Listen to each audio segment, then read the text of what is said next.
I'd like to welcome you to this presentation we like to call Marketing in the 21st Century, sponsored by Comment 5. The purpose of this presentation is to do two things.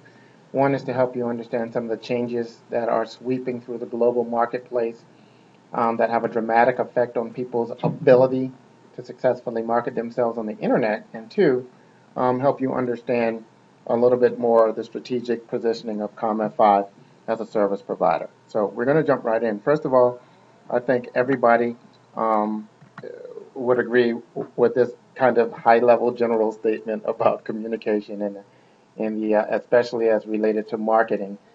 Everything has seemed to change, and basically one of the factors, there are multiple, but one of the factors, we're going to focus in on a couple of big factors that are driving this constant change.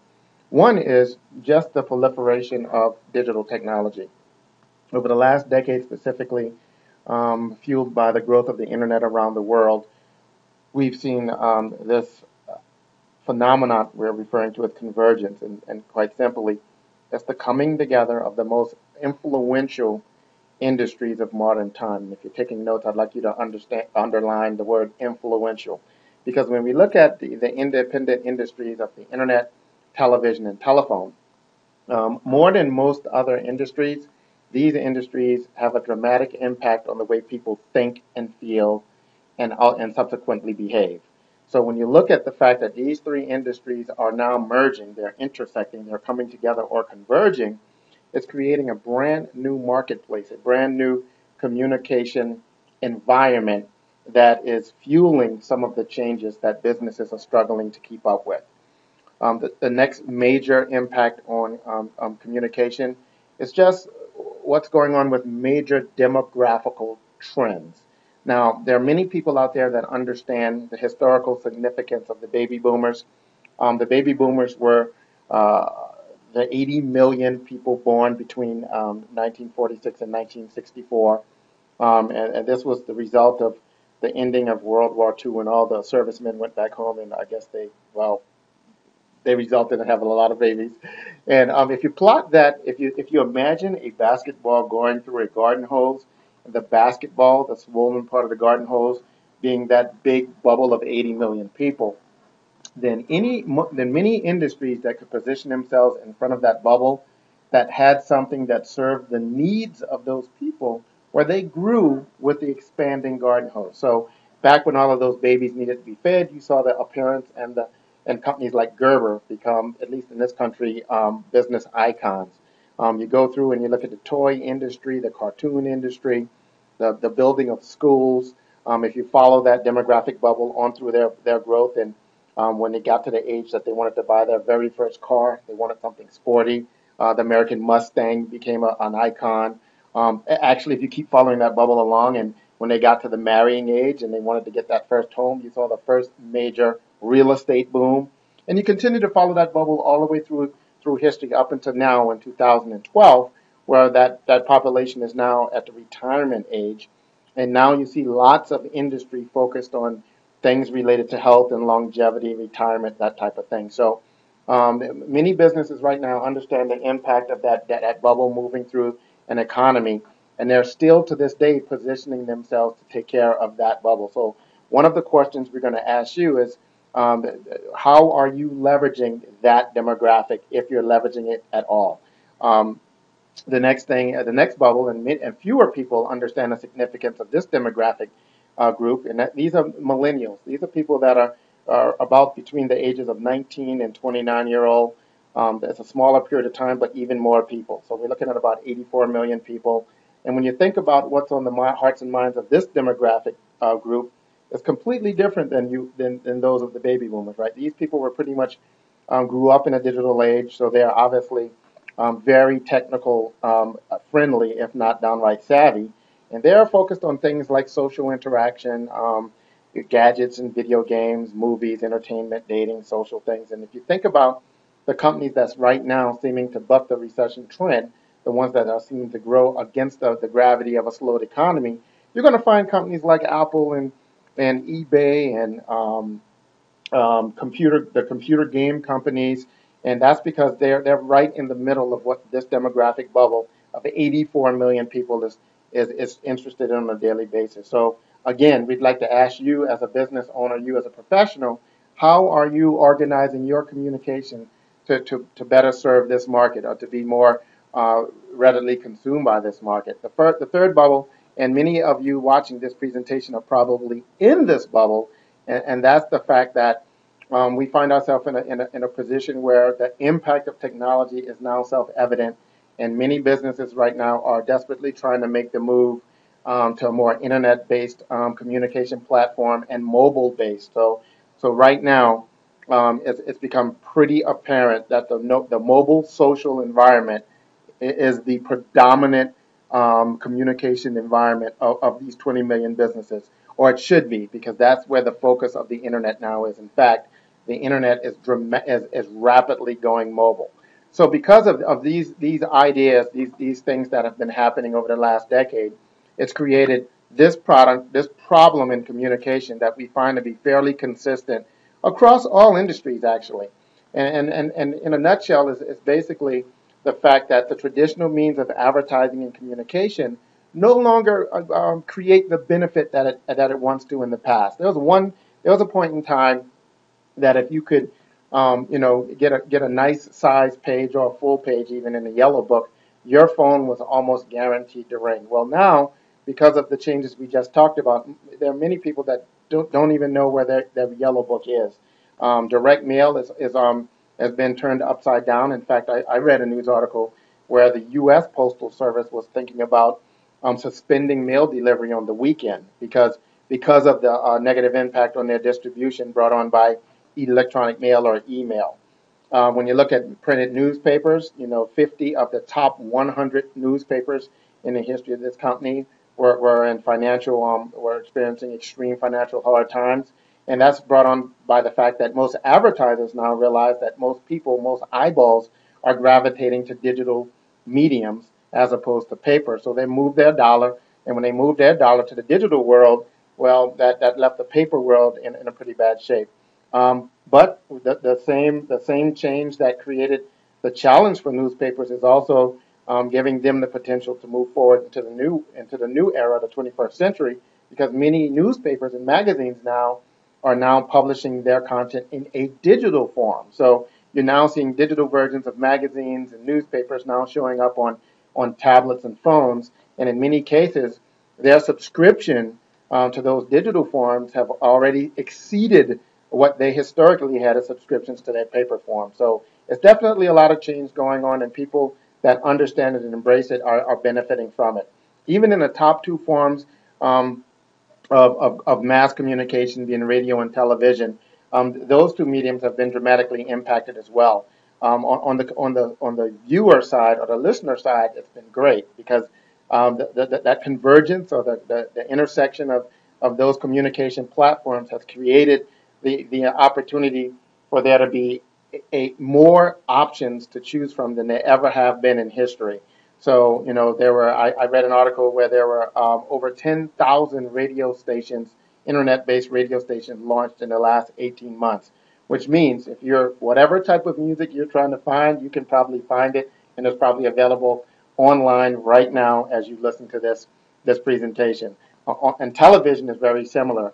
I know in my house I have over 3,000 channel options to choose from, which is great in terms of choice, but it's a challenge in terms of advertising, right? Because how do you determine which one of those 3,000 stations I'm going to be tuned into and at what given day and at what particular point in time? So if you were to ask me what channel or time the shows I like to watch come on, honestly, I couldn't even tell you. And that's because I watch most of my media online. In fact, my television is actually provided to me by my telephone company. Another blatant example of this convergence idea we're talking about. This is another phenomenon of the 21st century that's impacting the way we all communicate and market, is there's been a massive adoption of what we're calling the psychology of speed. Because of technology and because it makes almost everything readily available all the time, people are adopting the mindset that they should have access to whatever they want right when they want it all the time. The The idea of waiting for something you want is rapidly fading and becoming a thing of the past. We live in an on-demand world.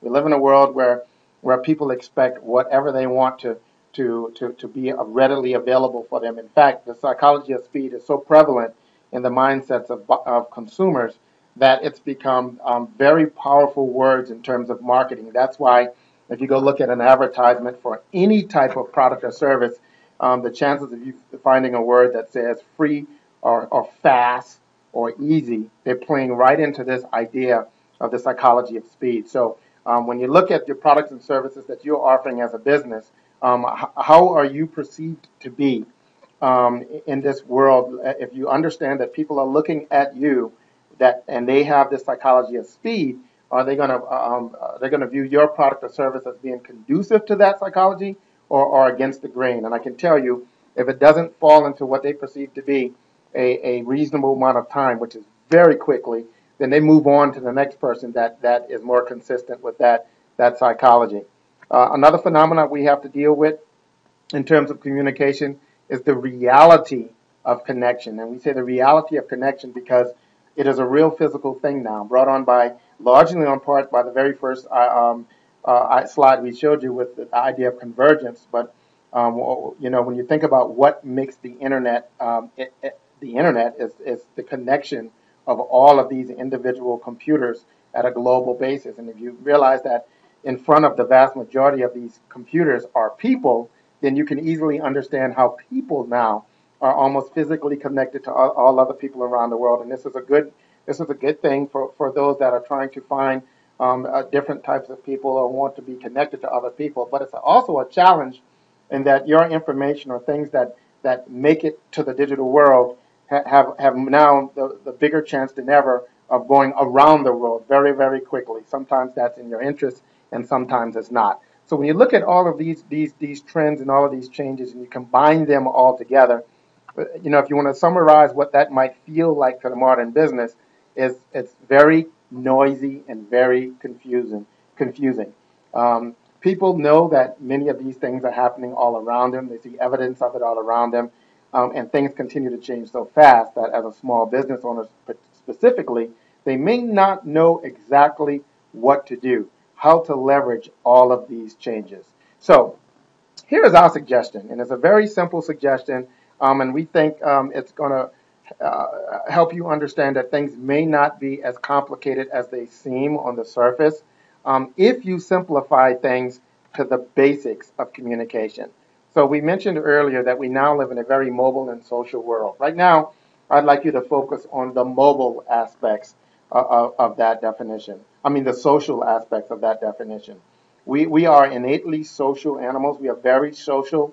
It's part of our makeup. It's part of how we see the world and how we make our decisions. And that's why businesses, now that they can see some of these social connections and facilitate some of these social connections, the businesses that understand what's going on with this trend are trying to find ways to leverage it. So here are what we suggest people do to keep it simple, and we're calling it just get back to the basics.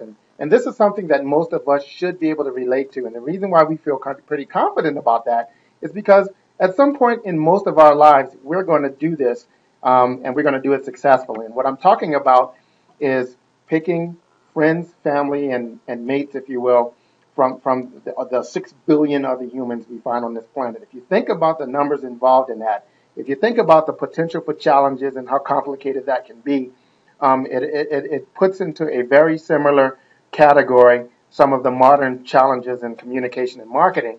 But somehow we all at the individual level find a way to find people we call friends, to find people we call acquaintances, and to find that special other in many cases that we decide we want to navigate through this world with together moving forward. So let's just review at a very high level how we do that. What are the social dynamics that we innately do as individuals?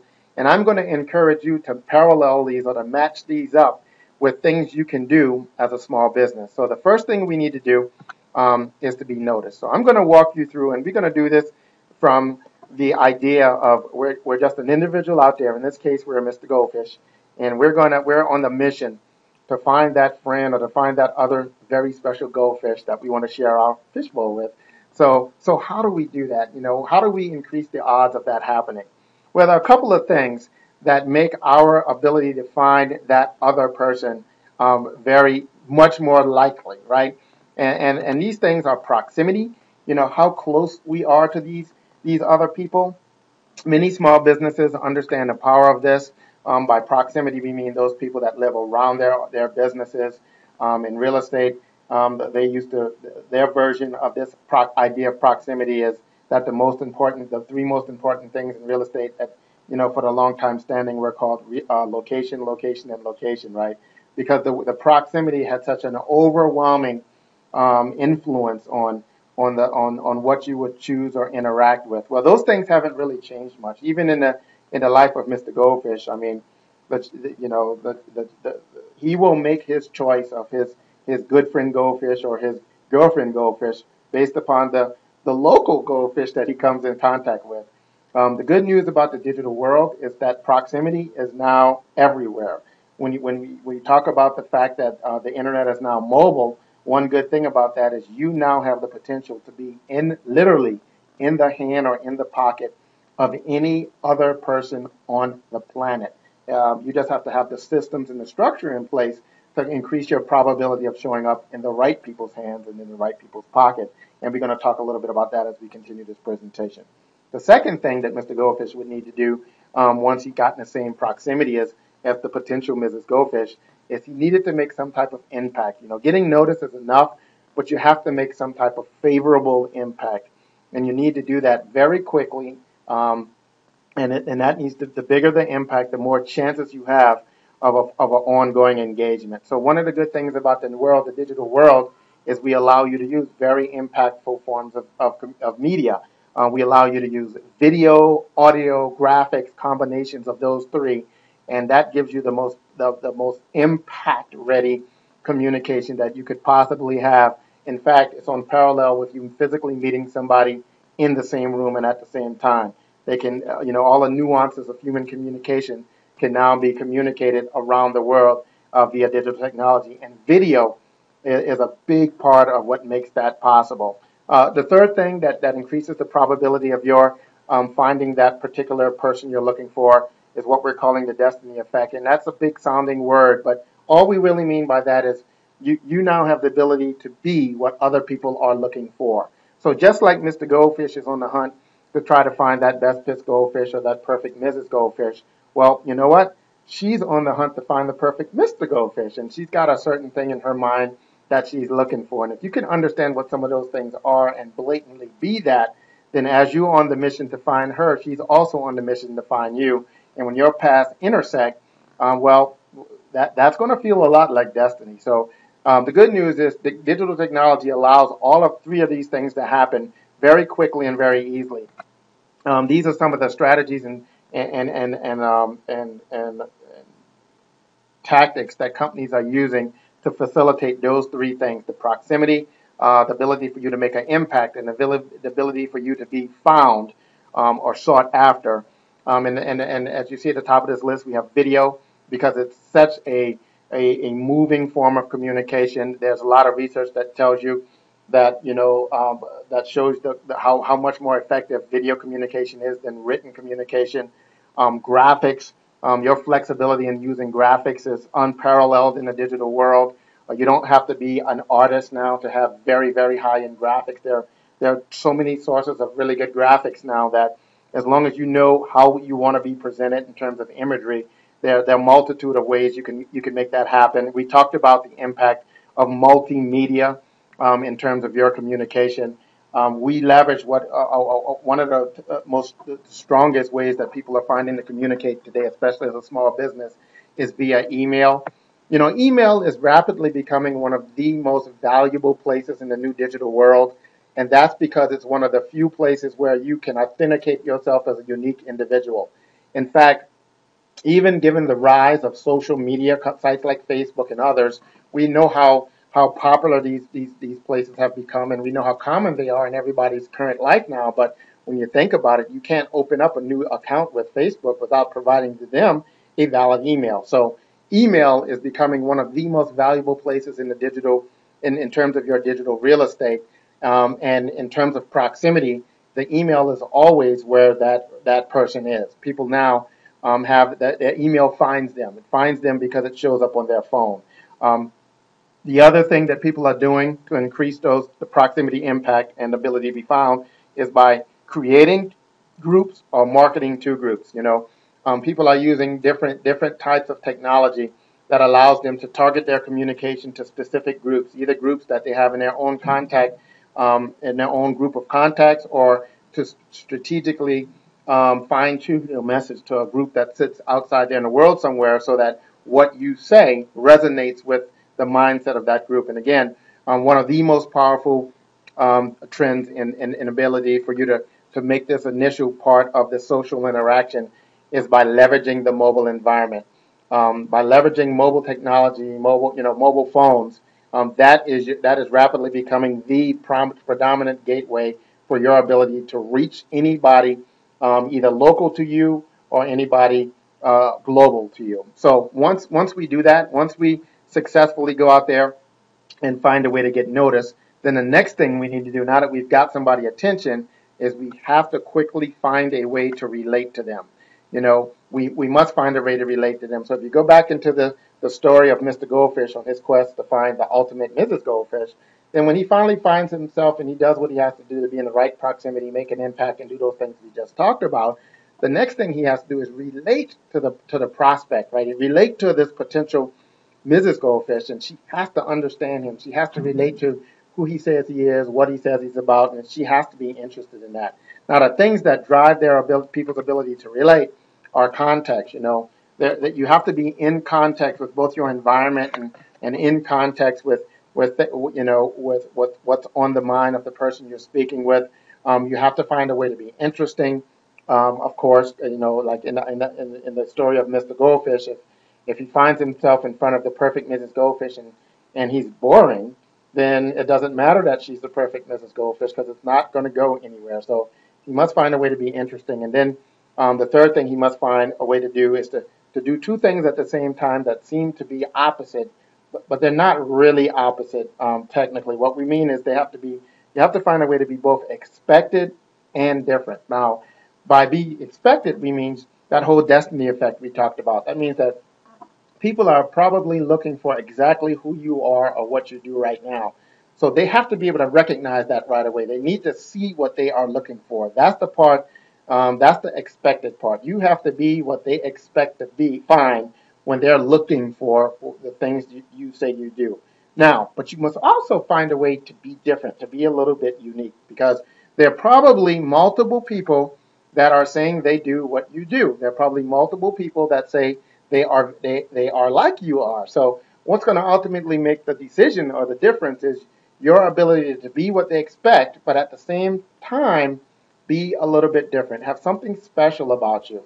Now, the powerful thing about using digital technology is that there are very powerful things you can leverage to accomplish these three things all at one time. And some of the most commonly used strategies are informational events. Now, informational events can be webinars, they can be email campaigns, they can be private broadcast via email, or they can be a newsletter that goes out to a targeted list of people that have specifically opted in for the contents of that newsletter. The goal of these informational events is for you to become as helpful as you can, as quickly as you can. If you want to be noticed, if you want to be remembered, be useful or be helpful. If you can be helpful to the person you're speaking to, then you can believe and you can rest assured that you're going to be perceived to be interesting. And you need to be related to something that they need. So, if you're in the quest for a certain type of customer, you need to quickly as you can be helpful to them. And many people find that the easiest way to do that is by consistently publishing information that is useful to the types of areas that you operate within. In fact, that leads us to the next fundamental strategy of being successful in 21st century marketing, and that you have to be able to create a repeatable pattern. You have to find a way to create a cycle of communication. So if you think about, well, what's the match? What's the parallel in the social world and our being social animals, how does that parallel to the way we normally communicate with people? Well, if you can imagine the quest of Mr. Goldfish, and let's just say he stopped by this certain fishbowl every single Friday on his way home or to work, and every single Friday, that was the pattern he created. Well, and there are other people that had that similar pattern. Well, what he just created is an extraordinarily high opportunity or probability for people to recognize him, understand him, get to know him, and relate to him over time. So the power of creating a cycle of communication or repeatable pattern in the methods of your communication, not only does it consistently put your message in a place where it might be noticed or received by people over and over and over again, but the fact that it repeats allow people that might miss elements of your communication on the first go around to pick it up on the second go round or the third go round or the fourth go round. So that's another reason why so many people are opting into this email campaign or this newsletter form of delivery, because it's something that can be sent on a regular basis, whether it be weekly, monthly, whatever makes sense in your business. But it creates this repeatable pattern of communication where people become to expect to hear from you and expect the type and quality of communication that you deliver as these show up. So some of the best practices of creating these patterns of communication help you be understood, help you become appreciated. Predictability is very, very fundamental to you being successful in communicating in this very social world. Most people overlook this. This is one of the most I guess, least understood aspects of communication from the newsletter point of view is that you become predictable. People start to predict when you're going to show up, and they can start to predict what you're going to talk about, and they're going to start to predict the value or the level of quality that your communication contains. And this predictability that will ultimately lead to their gauge of you being valuable. It's very hard to value somebody or something that is completely unpredictable. Now, once you've accomplished these things, you are now finally in a place where you can create what we're calling a relationship. And a relationship in business is very similar to what we might think of in terms of a relationship between two human beings or Mr. Goldfish and Mrs. Goldfish, but maybe not as complicated and maybe not as deep, because in the business world, a relationship can simply be that somebody has acknowledged that you operate in an area that they are interested in. So if you're a real estate agent and you constantly publish a newsletter or some type of information out on, preparing to buy a home and the 5 things you need to know and to look for and to find a great undervalued property and things like that, then that's a relationship. You actually created an information-based relationship with those people. And when people get into the zone of making a buying purchase, or when people move into to their stage of trying to look for a partner or look for a solution or look for a source of some type of product or service, they will start with their relationship because we're so social. So they're going to either start with the people they currently have relationships with, or they're going to reach out to individuals that they have a relationship with and ask those people for recommendation. In either case, if you can cast the net using some of the strategies and techniques we've talked about up until this point, your probability of being either the person they reach out to directly or becoming one of the people that is recommended by somebody that they have a personal relationship with is very high. And this puts you in an extremely fortunate and extremely influential position in the mindset of that potential buyer.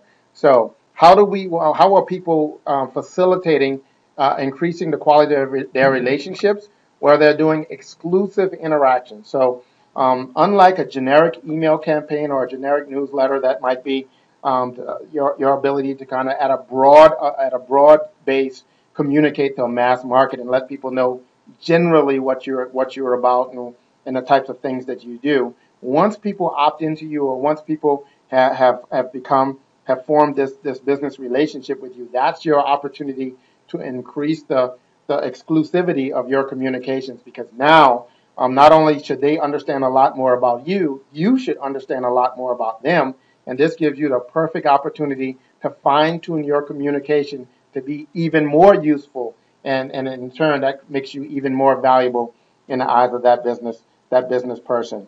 You can now personalize the content, both the context and the content of your communication. And the two most dominant ways that people are accomplishing this is through email campaigns, whether it be direct email campaigns or some type of newsletter like distribution of content, and membership sites and private communities. The value of these two forms of communication is that because now you really get to understand the focus areas, or you can learn what people are interested in by using reporting and things that track people's behavior. And we're going to talk a little bit about that in a minute. You can be in the bullseye of what people are focused on. That means your communication, the things you offer value, can be perceived to be extremely valuable, and then that value will transfer over from your communication onto you, the person or the business or the brand. Some of the things that people are using to facilitate that are definitely electronic driven. Now, once you've established this whole life cycle, if you will, this whole marketing approach, then all you have then you now have the infrastructure or the platform in place to just repeat that process. So now that you understand how to socially and digitally engage with a certain part of your potential market, you can now repeat that that process to different parts of your market, or smaller, more targeted parts of your market, or whatever you can identify and organize into being a group. You can now go through the same process over and over and over, and every day, every week, every month, you are actually increasing your value in the minds of these groups, and these subgroups. And two of the most commonly used approaches for accomplishing this is content management or customer relationship management features or technology. So when you think about it, what we're telling you to do is something you've either been a part of, listening to, watching, or creating in your own personal world, and that's some type of love story, right? So we're encouraging people as a business. We're encouraging you as a business to find a way to use technology to tell your love story, what it is you love about what you do, and what it is you love about the way you can serve your market or your community. And by doing that, you're going to have the right people that want to hear the story you have to tell, that want to be a part of your story, identify themselves, and opt in. So the good news is, as you can see, the more things are seeming to change because of the technology, the more things are actually staying the same, right? So at the core of communication now, it's a social engagement. And the good news is that we have been trained on how to socially engage with others since we first reached out to our very first friend in as toddlers, right? So we innately kind of know the things we need to do. The challenge as a small business is, how do you do those things leveraging technology? So our success formula is simple, is to use change to change the game. You want to use change itself to change the game. Now, here's a couple of ways that we help people do that. We have two fundamental platforms that we allow people to use change to change their game. The first is mobile, and we're going to talk about mobile first because this is what the modern internet looks like. If you want to know what the whole World Wide Web looks like, pull out your cell phone, pull out your smartphone, and stare at it. That's it. That's the whole World Wide Web, and it is right there in your hand. One of the things we offer to small businesses is customized phone apps. So I'm going to walk you through a little bit. I'm going to give you a demo of how these apps can serve you as a small business. The second platform we offer is officePRO. officePRO is a complete online marketing platform. It's designed to be to offer in a single service, a single web-based service, most of the things you need to be effective in online marketing. Everything from email campaigns, including video email, to video broadcasting, to automating your forms and capturing people's information, hosting your websites or microsites, building customer relationships in the automated fashions. You know what? I'm going to just walk you through a quick demo of officePRO just to give you some insights into how this platform might serve you as well.